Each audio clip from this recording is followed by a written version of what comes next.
नमस्कार. सिंधुदुर्ग लाईव्ह मध्ये सर्व प्रेक्षकांचं मी रुपेश पाटील स्वागत करतो. सध्या कोरोना आहे. कोरोना काळात शाळा बंद आहेत, पण शिक्षण थांबलेलं नाही.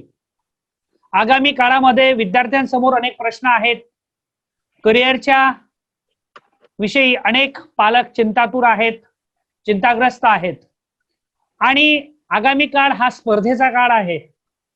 हे शतक हे स्पर्धेचं शतक असल्यामुळे प्रत्येक व्यक्ती हा स्पर्धेला टिकणार की नाही ही त्या व्यक्तीच्या मनामध्ये भीती आहे. आणि म्हणूनच सातत्याने कोकणचं महाचॅनल सिंधुदुर्ग लाईव्ह हे करिअर बद्दल विविध तज्ञांची मार्गदर्शने आणि त्यांची मतांतरे आपल्या समोर आणत असतं. असंच एक व्यक्तिमत्व आज आपल्या समोर आहे. आपल्या सोबत आहेत श्री अमितजी डहाणे सर. नमस्कार. नमस्कार सर. डहाणे सर नमस्कार. पुणे येथील सुप्रसिद्ध असलेल्या आणि स्पर्धा परीक्षेमध्ये ज्यांचा बोलबाला आहे अशा युनिक अकॅडमी मध्ये सर अध्यापनाचं काम करतायत. स्वतः कॉमर्स ग्रॅज्युएट आहेत. अध्यापनाचा विषय त्यांचा भूगोल आहे आणि अनेक मार्गदर्शन शिबिरांमध्ये मग ते PSI असतील, STI असतील, कंबाईंड सर्व्हिसेस असतील, वेगवेगळ्या अकॅडमीज असतील, यामध्ये सर सातत्याने करिअर गायडन्स करत असतात. सर सिंधुदुर्ग लाईव्ह मध्ये प्रथमतः मी आपलं स्वागत करतो. नमस्कार.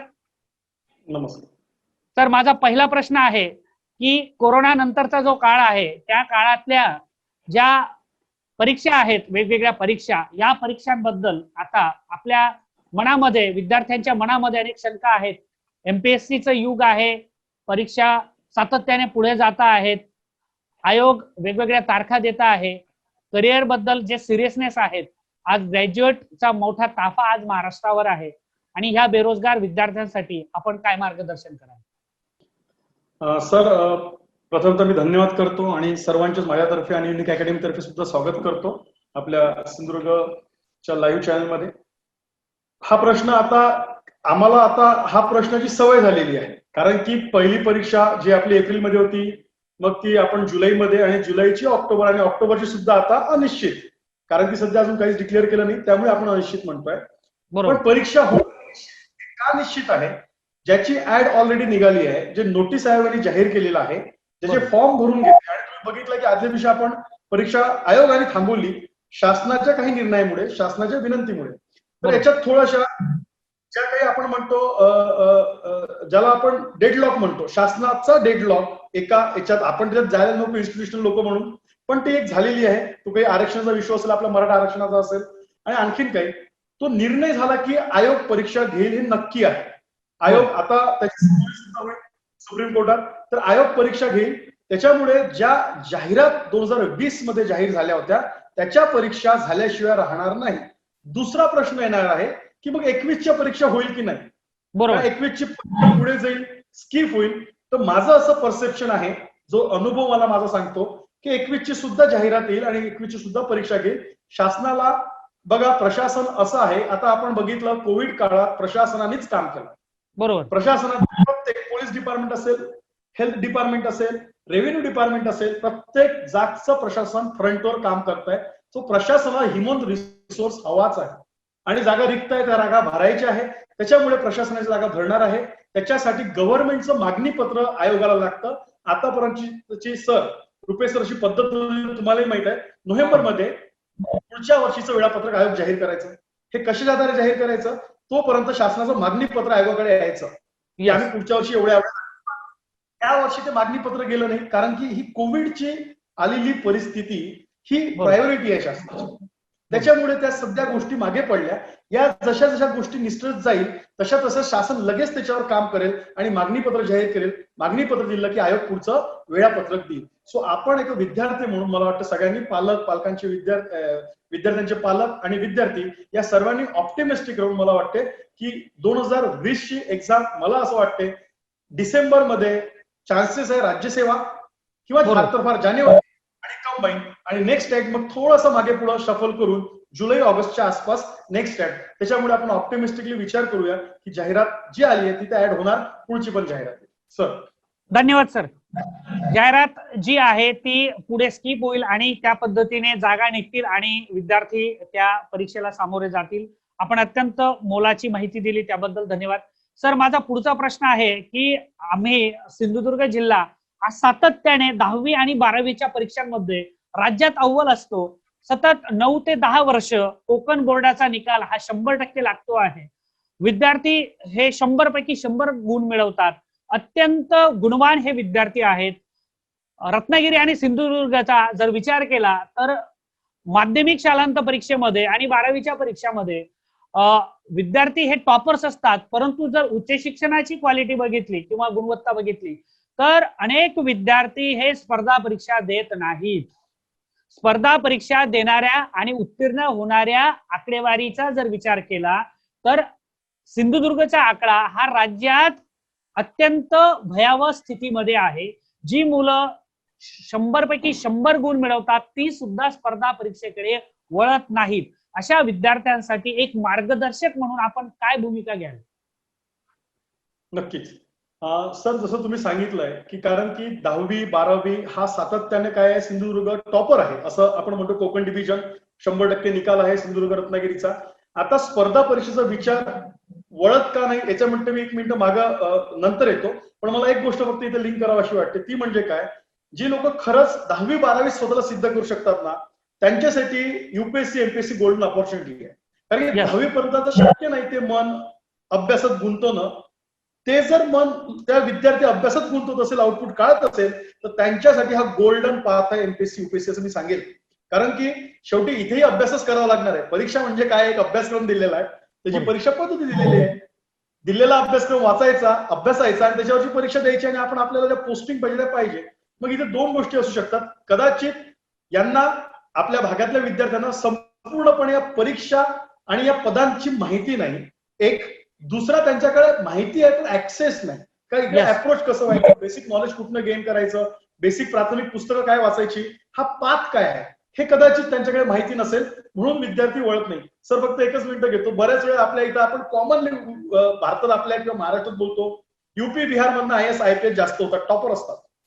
युपी बिहारचेच लोक. त्याच्या मागचं खूप कारण हे असे वेगवेगळे सांगितले जातात. तीच मुलं फक्त अभ्यास करतात. त्याच्या मागचं एक सामाजिक कारण आहे. युपी बिहार इकॉनॉमिकली आपल्यालाही माहित आहे, म्हणजे आपण नावं ठेवत नाही पण बॅकवर्ड स्टेट बरोबर. तिथला मुलगा जो टॉपर आहे त्याला इंजिनिअरिंगचा स्कोप नाहीये, तिथं मेडिकल कॉलेज जास्त नाही, त्याला डॉक्टरचा स्कोप नाही, त्याला एकमेव हुशार मुलाचा स्कोप उरतो आयएस आयपीएस. म्हणून तो तिकडे वळतो. तो तिकडे क्रीम जे आहे तिथलं ते तिकडे काय करतं, स्वतःला जस्टिफाय करतं, एस्टॅब्लिश करतं. मग तसंच जर आपल्या कोकणात म्हणतोय आपण हुशार, ती पोटेन्शियल आहे, तर आपल्याला त्यांच्याकडे तो ऍक्सेस आणि ती ऑपॉर्च्युनिटी काय आहे हे समजून घ्यावं लागेल. मित्रांनो, सेवा ज्याला आपण म्हणतो पब्लिक सर्व्हिसेस, लोकसेवा, ही फार म्हणजे असं म्हणतात की तुम्ही IAS IPS MPSC deputy collector PSI शासकीय सेवांचा जॉब कधीच असं मी तरी ऐकलं नाही बोर झाला. शक्यतो इंटरेस्टिंग जॉब मिळाला की माणूस बोर होत नाहीये, नक्कीच आहे. म्हणजे प्रत्येक काम योग्य आहे, प्रत्येक काम उत्तम आहे. पण शासकीय सेवांमध्ये का आपण असं म्हणतोय, त्याला रोज 100 लोक नवीन भेटतात, ते चॅलेंजेस नवीन आहेत, ते काम करण्याची संधी नवीन आहे. पण ते तुम्ही जर अभ्यासाचं पोटेन्शियल असेल तुम्हाला तो रस्ता सुद्धा इझी आहे. फक्त तुमच्याकडे ऍक्सेस नसेल तर तुम्हाला तो उपलब्ध करून घ्यायचा आहे. Sir very nice.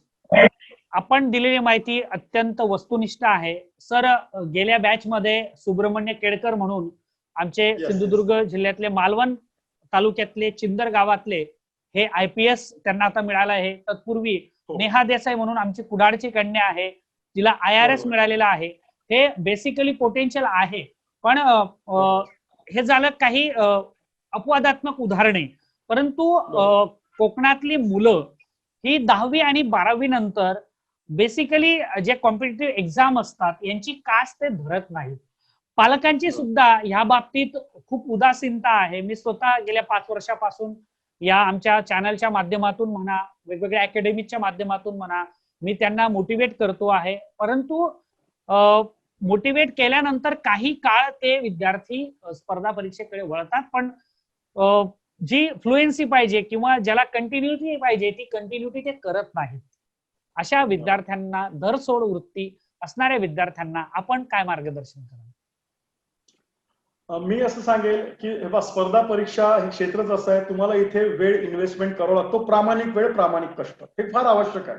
येस. तुमचं बॅकग्राऊंड मॅटर करत नाही, तुम्ही 10वी-12वीला किती मार्क मिळवले, असे फार एक्झाम्पल्स आहेत. म्हणजे आता सरांनी नावं घेतली असेल, किंवा मला वाटते अश्विनी जोशी मॅडम पण आहे, ज्या कोकणात एका काळात टॉपर, म्हणजे महाराष्ट्रातनं पहिला रँक घेतलेला हा. मग असे बरीच एक्झाम्पल्स आहेत, पण ती रेअर आहे. सर म्हणतात तसं ती रेअर आहे. सर सकट तो क्राऊड इकडे ओळख नाही, अपॉर्च्युनिटी म्हणून बघत नाही. येस. मग मी असं सांगेन की धरसर वृत्ती न करता, हे फील्डच असं आहे, तुम्हाला इथे कन्सिस्टन्सी लागणार आहे अभ्यासाची. कारण की याच्यासाठीचा एक अभ्यासक्रम दिलाय. आपण साधारणतः स्पर्धा परीक्षांचा अभ्यासक्रमाचं वर्णन असं केलं जातं, केजी टू पीजी, जे आपण पहिलीपासून तर पीजी पर्यंत शिकणार आहे, हा सगळा अभ्यासक्रम आपल्याला इथे दिलेला आहे आणि तो आपल्याला इथं विचारणार आहे. बरं, हा अभ्यासक्रम का दिलाय, त्याच्या मागेही सेन्स आहे, त्या गोष्टी समजून घ्याव्या लागेल. स्पर्धा परीक्षांचा अभ्यास, आता आम्ही स्पर्धा परीक्षेतला शिकवतो, अभ्यास केलाय म्हणून मी म्हणत नाही. मला तर फार वाटतं की स्पर्धा परीक्षेचा अभ्यास प्रत्येकाने एकदा आजमावून बघावं. त्या स्पर्धा परीक्षेचा अभ्यास केल्यानंतर आपलं माइंड इतकं ओपन होतो प्रत्येक अँगलमध्ये, तुम्ही कुठल्याही क्षेत्रात जा, नंतर ते नॉलेज वाया जात नाही. नॉलेज कधीच वाया जात नसतं. मग या गोष्टी समजण्यासाठी ज्या काही बेसिक गोष्टीतनं जर आपण गेलं तर आपल्याला लिंक लागते, आपण कंटिन्युटी ठेवतो. मग त्या बेसिक आणि तो basic platform, how to start, हे जर व्यवस्थित समजलं तर मग आपला अप्रोच त्याच्याकडे जाण्याचा काय होतो, इझी होतो. तर मला असं सांगा वाटतं सर इथे विद्यार्थ्यांना, ज्यांना करायचं आहे त्यांनी दोन गोष्टीचा विचार करावा. एक, स्पर्धा परीक्षांमधनं ज्या संध्या आहेत, ज्याला आपण शासकीय सेवा म्हणतो, याच्यामध्ये दोन गोष्टी. एक, माणूस म्हणून आपण ऍज अ ह्युमन बिंग म्हणून आपण ज्या जगण्याच्या स्वतःकडनं अपेक्षा करतो, एक की मला एक चांगलं आर्थिक स्थैर्य मिळावं म्हणजे ओपनली, आणि दुसरं मला एक सोशल स्टेटस प्राप्त व्हावं. येस. एक सोशल स्टेटस, एक आनंद व्हावा, मी लोकांच्या कामात पडतो, लोकांसाठी काम करावं, आणि सामाजिक मला एक थोडंसं त्याचं एक हे पण मिळावं, सामाजिक रिकग्निशन ज्याला म्हणतो, सोशल रिकग्निशन. हे दोन्ही गोष्टी इथे मिळतात. पण तिथे मिळण्यासाठी त्यासाठी तुम्हाला काही उदाहरणं, जशी सरांनी नावं घेतली, तुम्हाला त्यांचं नक्की कसं त्यांनी अभ्यास केला, आता ते अभ्यास केल्यानंतर सिलेक्ट झाल्यावर काय कामं करतात आहे. आपण सर्वांनी ऐकलं तुकाराम मुंडे सर, विश्वास नांगरे पाटील सर, ही नावं डोळ्यासमोर दिसताना आपल्याला वाटतं की मला असं व्हायचं आहे. पण त्यांचा प्रवास काय झाला हे तुम्हाला जाणून घ्यावं लागेल. त्यांनी केलेला अभ्यास, त्यांची केलेले कष्ट तुम्हाला तिथे पोहोचता येईल. पण सर याच्यासाठी हाऊ टू स्टार्ट मी जे म्हणतोय ना, हे बेसिक समजणं गरजेचं आहे. त्याच्यासाठी मग अभ्यासक्रम, सिलेबस ज्याला आपण म्हणतो, बेसिक प्रश्नपत्रिकेचं स्वरूप काय, परीक्षेचं स्वरूप काय, आणि मग ते जर बघितल्यानंतर तुम्हाला थोडा कॉन्फिडन्स डेव्हलप करावा लागेल की मला जमू शकतं. जरी तो मोठा अभ्यासक्रम असला जमू शकतं, पण त्याच्यासाठी सर तेवढंच महत्वाचं आहे मार्गदर्शन. त्यांना रिसोर्स ऍक्सेस पाहिजे. म्हणजे विद्यार्थ्यांनी अभ्यासक्रम वाचले आणि प्रश्नपत्रिका बघितलंय, त्याला गोष्टी क्लिअर होत नाही, त्याला सुरुवातीला थोडं कोणतरी दिशा देणारा पाहिजे. आयदर तो क्लास असेल, आयदर ती व्यक्ती असेल, आयदर ती सिलेक्टेड व्यक्ती असेल सक्सेसफुल, यापैकी कोणीही तुम्हाला एक ऍक्सेस मिळाला की मग त्यांचा प्रवास आणि जो फ्लो आहे कंटिन्युटीचा, तो कायम राहू शकतो. धन्यवाद सर. सर, पुढचा प्रश्न आहे की आता 10वी आणि 12वी नंतर विद्यार्थी साधारण जास्त मार्क्स असले की तो विज्ञानाकडे जातो, कमी मार्क्स असले की तो आर्ट्स कडे जातो, आणि मीडियम जे विद्यार्थी ते कॉमर्स कडे वळतात. आमच्या सिंधुदुर्ग जिल्ह्यामध्ये कॉमर्स कडे वळणाऱ्यांची संख्या ही जास्त आहे, त्यानंतर विज्ञानाकडे वळणाऱ्यांची संख्या जास्त आहे, आणि आर्ट्स कडे सहसा कोणी जात नाही. आणि जे उरली सुरला जो काही आपण म्हणतो की इकडे पण नाही तिकडे पण नाही असा जो काही वर्ग आहे तो आर्ट्स कडे जातो, असा एक वेगळा सूर आहे. तर आपलं जो अनुभव आहे किंवा स्पर्धा परीक्षेचा आपण एवढी वर्ष मार्गदर्शन करता आहात, पुण्यासारख्या युनिक सारख्या एक मोठ्या अकॅडमीमध्ये आपण सातत्याने विद्यार्थ्यांना घडवत आहात. PSI, STI पासून राज्यसेवे वेगवेगळ्या परीक्षांमध्ये जे विद्यार्थी चमकता आहेत, ते बरेच विद्यार्थी हे आपल्या माहितीनुसार हे मराठी मीडियमचे असतात. आणि अलीकडे विद्यार्थ्यांच्या पालकांमध्ये इंग्रजी मीडियमचं फार मोठं कौतुक आहे, फॅड आहे. मराठी मीडियमचा विद्यार्थी आणि इंग्रजी मीडियमचा विद्यार्थी जर कॉम्पिटिटिव्ह एक्झाम मध्ये उतरला तर त्याचा अनुभव आणि सक्सेस होण्याचं प्रमाण या संदर्भामध्ये पालकांना आपण कोणती भूमिका विशद करा? चांगला प्रश्न आहे हा, म्हणजे फारच हे आहे. पण कसं आहे सर, आता हे नक्कीच आहे, म्हणजे तुम्ही आणि मी आता हे कम्युनिकेशन जर इंग्लिशमध्ये केलं तर हे सेम नॉलेज फक्त आपण इंग्लिशमध्ये एक्सप्रेस केलं तर लोकांना आपली इमेज वेगळी तयार करतात. लोकांना नक्कीच आपल्याला ठरवतील का यांना 2 स्टार एक्स्ट्रा द्या, बिकॉज कारण ते इंग्लिशमध्ये बोलतात. ग्लोबल भाषेत बोलतो, त्याला कुठेतरी आपण लोकल लेवलवर नॉलेजला नेऊन ठेवतो. ही मानसिकता आहे, नक्कीच आहे, त्याच्या बरेच कारण आहे ते आपण हे करू. पण एमपीएससी आणि युपीएससीचा विचार केला. स्पेसिफिकली मी युपीएससी म्हणतो, एमपीएससी तर एमपीएससी मराठीतनं करतात बरेच म्हणून, पण युपीएससीचे जर असे फार एक्झाम्पल्स आहेत. सध्या महाराष्ट्राचे असणारे शिक्षण आयुक्त विशाल सोळंकी सर हे सासवडचे, तुम्हाला माहित असेल त्यांचा डेटा सगळ्यांना, 10वी पर्यंत हे शुअर शॉर्ट मराठी मीडियम मध्ये शिकलेले आहे. In first attempt he got 188 rank and second attempt 8वा रँक ऑल ओव्हर इंडिया. बरोबर. तेजस्वी सातपुते मॅडम सध्या सोलापूर एसपी आहेत. सोलापूर एसपी मी कितीतरी उदाहरणं देतो through out the semi English. त्याच्यानंतर मराठी मीडियम मधनं दिलेली आहे युपीएससी, मराठी मीडियम मधनं. कौस्तुभ देवगावकर सर सध्या मला वाटतं आपल्या इथल्या परभणीचे कलेक्टर आहेत. जो लॉट्स ऑफ एक्झाम्पल्स, तिथे इतके एक्झाम्पल्स आहेत ज्यांनी मीडियम मराठी घेतलाय. बरोबर. मुलाखती सुद्धा मराठीत दिलेल्या आहेत, पण ते IAS आहेत. शेवटी एमपीएससी युपीएससीला तुमची लँग्वेज बॅरियर नाही. त्यांचं म्हणणं आहे आम्ही प्रश्न मांडलाय 2 लँग्वेज मध्ये, आयदर इंग्लिश आयदर मराठी. तुम्हाला जी लँग्वेज समजते त्यातनं घ्या, आन्सर करा, समोर या. येस. असं काहीच नाही. एक असू शकतं सर, युपीएससीला चांगले रिसोर्सेस असं म्हणतो आपण इंग्लिश मधनं अवेलेबल आहे. फॉर एक्झाम्पल NCERT ज्याला आपण सीबीएसई बोर्ड म्हणतो त्याचं मटेरियल आणि स्टेट बोर्डचं मटेरियल कम्पॅरिझन होणार.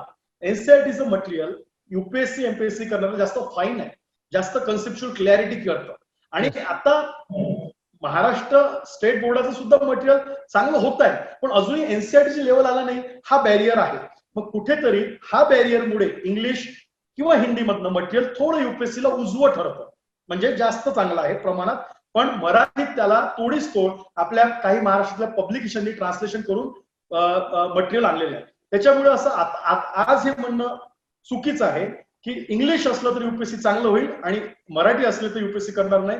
मी नावं सांगितली ही सगळी आहे, आणि अशी किती, विश्वास नागरे पाटील सरांचं स्वतः इंटरव्ह्यू त्यांनी सांगितलंय की मी काय वाक्य पाठ करून गेलो होतो. अशी कितीतरी एक्झाम्पल्स आहेत. त्यामुळे language is not barrier for the UPSC MPSC. Even interview मध्ये सुद्धा तिथे मेडिटेअर असतो, तो तुम्हाला दिलेला आहे, आणि नाहीतर हिंदी आपली राष्ट्रभाषा आहे ती तुम्हाला दिलेली असते तुम्ही बोलायला. सो पालकांनी हे पहिले काढून टाका की इंग्लिश असलं तरच युपीएससी एमपीएससी होते असं नाही. मटेरियल दोन्ही मध्ये अवेलेबल आहे. आपल्या युनिक मध्ये दोन्ही इंग्लिश मिडियम युपीएससी आणि मराठी मिडियम अशा बॅचेस आपण घेतोच. आणि दुसरं मला सांगावं लागेल, हे नक्की आहे की इंग्लिश म्हटल्यावर पॉलिश्ड जेंटलमॅन हे आपल्या मागं लागतं का, तर लागतं, ते नक्कीच आहे. पण इंग्लिश पण आपण चांगलं करू शकतो. मराठी आपल्याला आम्ही कोणीही मराठी घरी बसून घरच्यांनी शिकवली नाही, नॅचरली शिकवत गेलो, बिकॉज आपण ते ऐकत गेलो. मातृभाषा कानावर पडली, आवाज त्यात दिले, आपण रिस्पॉन्ड करत गेलो. इंग्लिश कोणी केलंच नाही, त्यासाठी क्लासला जा म्हणतात, ग्रामर शिका म्हणतात. ग्रामर शिका म्हटल्यावर फार कठीण काम आहे. सो हे पण समजून घ्यायचं. बोली भाषेचं इंग्लिश हे तुम्हाला वाचून स्वतःची सुद्धा प्रॅक्टिस करून बोलूनच तयार होते. Not a big deal. आणि जितके जास्त वाचाल, जितके जास्त ऐकाल, तुम्हाला इंग्लिश समजायला लागेल, कळायला लागेल. हे नक्कीच. धन्यवाद सर. भाषा हा बॅरियर असू शकत नाही असं आपलं स्पष्ट मत आहे, आणि ते वाजवी आहे. म्हणूनच वेगवेगळ्या आयोगांनी त्रिभाषा सूत्री हे अभ्यासक्रमात विशद केलेला आहे. धन्यवाद. अत्यंत मौलिक माहिती दिली सर. माझा दुसरा असा प्रश्न आहे की हल्ली कोरोना आहे, अनेक पालक चिंतातुर आहेत करिअरला घेऊन. ज्यांची मुलं ही ग्रॅज्युएट आहेत, पोस्ट ग्रॅज्युएट आहेत, अशी मुलं म्हणजे 21-22 वर्षानंतर 25 वर्षापर्यंतची तरुण मुलं ही घरात आहेत, अभ्यास करतायत, काही सोशल मीडिया वापरत आहेत. अलीकडच्या काळामध्ये तासनतास सोशल मीडियाचा अवाजवी वापर वाढलेला आहे. व्हॉट्सअप, फेसबुक, इन्स्टा अशा वेगवेगळ्या समूह माध्यम जे आहेत, या माध्यमांचा वापर तरुणांमध्ये आणि तरुणींमध्ये अधिक आहे. स्पर्धा परीक्षा करत असताना हा जो वापर आहे, ह्या वापरामध्ये काय बंधनं त्यांनी स्वतःला घालावीत, काय संदेश द्या? आता हे अपरिहार्यतेमुळे झालेलं आहे. म्हणजे आधीही लोक सोशल मीडिया वापरायची, पण ती गरज नव्हती. दॅट इज एंटरटेनमेंटचा एक भाग होता काहींसाठी एक त्याला additional value addition of knowledge म्हणून काही लोक वापरत होती. पण आता झालं काय की तुम्हाला नॉलेज गेनिंग, तुमचा बेसिक पण त्यातनंच येत आहे, तुमचं एंटरटेनमेंट पण त्यातनंच येत आहे. सगळ्या गोष्टीसाठी आपल्याला ते चालेलं आहे. आणि नॅचरल आहे सर, आपण कुठल्याही गोष्टीला कंटिन्युअस जर इतकं वापरतोय, इतकं फॉलो करतोय, तर आफ्टर दॅट आपण हॅबिच्युअल होतो. येस. मग ती सवय लागून जाते. कंटिन्यू FB वर जायची, काही टेलिग्राम, युट्यूब व्हिडिओ बघायची, ही एक सवय आहे. नक्कीच आहे. त्याच्यासाठी म्हणजे कठीण आहे. एक माणूस म्हणून, ह्युमन म्हणून, आता कितीही सांगायचं झालं फिलॉसॉफी, शेवटी मनावरचा ताबा, बरोबर आहे. आणि नक्कीच हा ताबा वगैरे असं जे काही म्हणतो आपण, शब्द ऐकतो, हा ताबा नसतो. म्हणजे आपल्या सवयी बदलल्या. या सवयी बदलण्यासाठी आपण स्वयंशिस्त लावणं गरजेचं आहे. कुठलीही सवय लावायला, म्हणजे हा सर मी लेख वाचला होता आपल्या पुण्यामध्ये जेव्हा मॅरेथॉन झाल्या होत्या, सकाळमध्ये एक सुंदर लेख आला होता की फिजिकली जरी मॅरेथॉन 21 किलोमीटर 43 किलोमीटर आहे, त्याच्यासाठी मेंटली पहिले आधी प्रिपेअर व्हावं लागतं. येस. आणि त्याच्यात सांगितलं मेंटली जर तुम्ही सवय इथं आणत गेल्या तर ते शरीरात उतरत जातं. सेम आहे ना, जर आपल्याला काही सवयी बदलायच्या आहे, पहिले मेंटल कमांड फार स्ट्रॉंग लागणार आहे आपल्याला, आणि मग ते इथून चॅलेंज आहे. सगळ्या कुठल्याही गोष्टीचं चॅलेंज मेंटलीच आहे. मग ते आपण शारीरिक आणि कृतीत नंतर आणतो. म्हणून जर कुठलीही सवय बदलायची असेल, म्हणणे आज तुम्ही जर 6 तास 8 तास वापर करत असाल तर रोज आठवड्याला 1 तास वापर कमी करा. आणि जितका गरजेचा आहे 3 तास. तुम्हाला माहित आहे, मला कारण की सरांनी म्हटलंय की ग्रॅज्युएशन झालंय, पोस्ट ग्रॅज्युएशन झालंय, त्याच्यासाठी नॉलेजचा ऍक्सेस आवश्यक आहे. त्याला नॉलेजचा ऍक्सेस हा युट्यूब मधनं किंवा FB लाईव्ह मधनं याच्याशिवाय त्याला पर्याय नाहीये. त्याला नॉलेज तर घ्यायचंच आहे. या काळात करणार काय, ही सगळ्या देशाची प्रत्येकाची आता मेंटल टफ स्टेट मध्ये आपण आहे प्रत्येक जण. याच्यातही that is the world wide situation, not only nation or state or individual. ही वर्ल्ड वाईड सिच्युएशन आहे आणि हे मानवतेसमोरचं आव्हान आहे. आता जे टिकून राहणंच महत्वाचं आहे. पण सरांनी जसं विचारलं काय करता येईल, तर तुम्ही गरज ओळखा की माझी अभ्यासाची गरज किती तास आहे ते लिहा. मला फ्रेश व्हायसाठी किती तास. आता काही सिरीज चालू आहे, काही आपल्या इथं वेगवेगळ्या चॅनल्स मध्ये वेब सिरीज येतात, काही सिरीज नक्कीच बघण्याजोग्या आहे, त्या बघा. पण एंटरटेनमेंट आठवड्यातनं किती वेळ करायचं, किती तास करायचं हे डिसाईड करा. त्याला स्वयंशिस्त म्हणतोय. ही लावली, एक 7 दिवस 15 दिवस टफ जाईल, पण 21 दिवस, त्या सकाळच्या लेखमध्ये असंच दिलं होतं, जर आपण कुठलीही सवय फिजिकली आणि मेंटली 21 दिवस लावत गेलो तर 22 दिवसानंतर automatically we are habitual physically and mentally for that action. Automatic आपण त्याला काय जातो, फिजिकली आणि मेंटली हॅबिच्युअल होत जातो. 21 दिवस आपण ती कुठलीही गोष्ट फॉलो अप करणं गरजेचं आहे. तुम्ही असं सांगेल हळूहळू कमी करत मग ती स्वयंशिस्तीत आणावं. Very good. अत्यंत मौलिक माहिती आणि विद्यार्थ्यांना याच्या पुढच्या काळामध्ये त्यांच्या करिअरच्या दृष्टिकोनातून अत्यंत दिशा देणारी सोशल मीडियाच्या माध्यमातून आपण माहिती सांगितली सर. धन्यवाद सर. माझा शेवटचा प्रश्न, येणाऱ्या काळामध्ये ज्या परीक्षा आहेत, वेगवेगळ्या स्पर्धा परीक्षा, MPSCच्या असतील किंवा UPSCच्या असतील, या स्पर्धा परीक्षांमध्ये यश मिळवण्यासाठी साधारण कोणत्या वर्षापासून विद्यार्थ्यांनी तयारी केली पाहिजे? आपण MPSC UPSC सूत्र असं म्हणतो, तुम्ही पहिला अटेम्प्ट जितका लवकर शक्य आहे वयाचे तुम्ही डिसाईड केल्यापासून तितक्या लवकर घ्या. MPSC ला तर अटेम्प्टची लिमिट नाहीये. Minimum age is 19 for MPSC all exams and maximum age for open category is 38. PSI सोडून, PSI ला 31 आहे.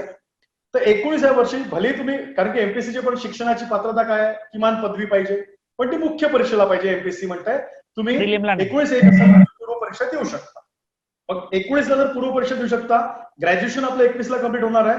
तर ज्यांनी डिसाईड केलं त्यांनी ऍज अर्ली पॉसिबल त्यांनी प्रिपरेशन चालू करावं. 12वी झाल्या.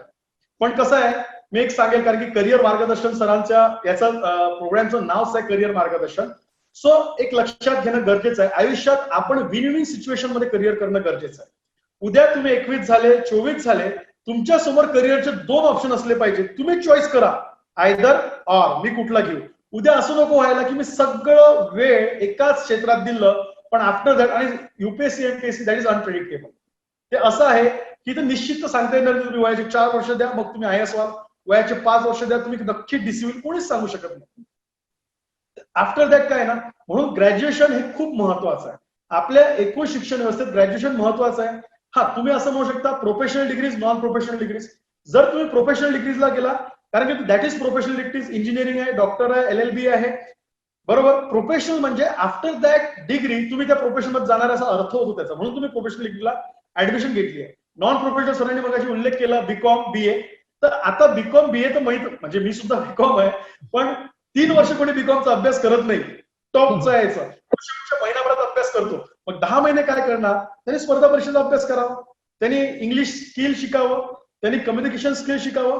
सॉफ्ट स्किलला महत्व आहे करिअरमध्ये, त्या सॉफ्ट स्किल डेव्हलप कराव्या आणि प्रोफेशनल करावं. तर मी असं सांगेन, ज्यांनी जेव्हा, कारण की ऍज अर्ली एज पॉसिबल तुम्ही चालू करा अभ्यास, पण तुम्ही वन्स यू डिसाइडेड की तुम्हाला UPSC MPSC करायचंय, ज्या क्षणाला तुम्ही डिसाईड केला त्या दुसऱ्या क्षणाला तुम्ही सिलेबस, त्याची बुक लिस्ट आणि मग तुमचा रिसोर्स काय मार्गदर्शनाचा, तो सोडून तुम्ही अभ्यास करणं चालू करावा. असेही आपल्या समोर सर एक्झाम्पल्स आहे, ज्यांनी वयाच्या माझ्याजवळ अशी विद्यार्थी आहे सर, त्याला माहित पडलं 29व्या वर्षी MPSC, म्हणजे इंटरेस्ट खरंच करू शकतो का? वा. त्यांनी चॉईस केलं 19 वर्षी. इन द फर्स्ट अटेम्प्ट वयाच्या 30व्या वर्षी पहिल्या अटेम्प्ट मध्ये तहसीलदार पहिल्या अटेम्प्ट अरे वा. काढला एका वर्षात. तो अभ्यास केला, तो इनपुट दिलाच. आणि असे विद्यार्थी आहेत, मी सांगितलं 2-3 example. In the first attempt वयाच्या 21व्या वर्षी 22 वर्षी आयएस झालेले आहे, त्यांनी वयाच्या 19व्या वर्षी सुरू केलेलं आहे. सो लवकर स्टार्ट केला तर चांगलंच आहे, कारण की वयाच्या 24-25 नंतर प्रत्येकाचं करिअरचा ताण वाढत जाणार, घरच्यांचे पेशन्स संपतात. आता काय, नोकरीचं काय, पुढे काय, म्हणून लवकर चालू केलेलं बेटर, जेणेकरून ग्रॅज्युएशनच्या काळातच हा अभ्यास करून आपल्याला ते आपण त्याच्या लायक आहे, आपल्याकडनं ते अभ्यास होऊ शकतो का नाही हे जज होऊ शकतो. म्हणून ऍज अर्ली पॉसिबल तुम्ही सुरू करावं. नक्कीच सर. केल्याने होत आहे रे, आधी केलेची पाहिजे. आणि कल करे सो आज कर, आज करे सो अब, या उक्तीप्रमाणे आपण दिलेला मूलमंत्र आमच्या सिंधुदुर्ग आणि रत्नागिरी हा कोकणातला जो पट्टा आहे, या पट्ट्यातील विद्यार्थ्यांपर्यंत हा आवाज आम्ही नक्कीच पोहोचू. आणि आपला जो वेळ आपण दिलात, साधारण जवळजवळ अर्धा तास आपण युनिक अकॅडमी पुणे येथून आमच्याशी संवाद साधला, त्याबद्दल कोकणचं महाचॅनल सिंधुदुर्ग लाईव्हच्या वतीनं अमितजी डहाणे सर आपलं हृदयपूर्वक आम्ही स्वागत करतो, आपल्याला धन्यवाद देतो, आपल्या ऋणात राहील. कारण पुढच्या नेक्स्ट सेगमेंट मध्ये सुद्धा आपल्याला एक वेगळा विषय घेऊन अशाच पद्धतीने करिअरच्या वाटा कोणत्या असतील त्या निवडण्यासाठी विद्यार्थी, पालक आणि शिक्षकांचं जे मार्गदर्शन असतं ते बहुमोल असतं. आणि त्याच अनुषंगाने आपल्याशी पुन्हा एकदा जोडण्याचा योग येईल अशी आशा बाळगतो. आपण वेळ दिला, सिंधुदुर्ग लाईव्हच्या वतीने आपलं हृदयपूर्वक धन्यवाद. Thank you sir. धन्यवाद सर. धन्यवाद.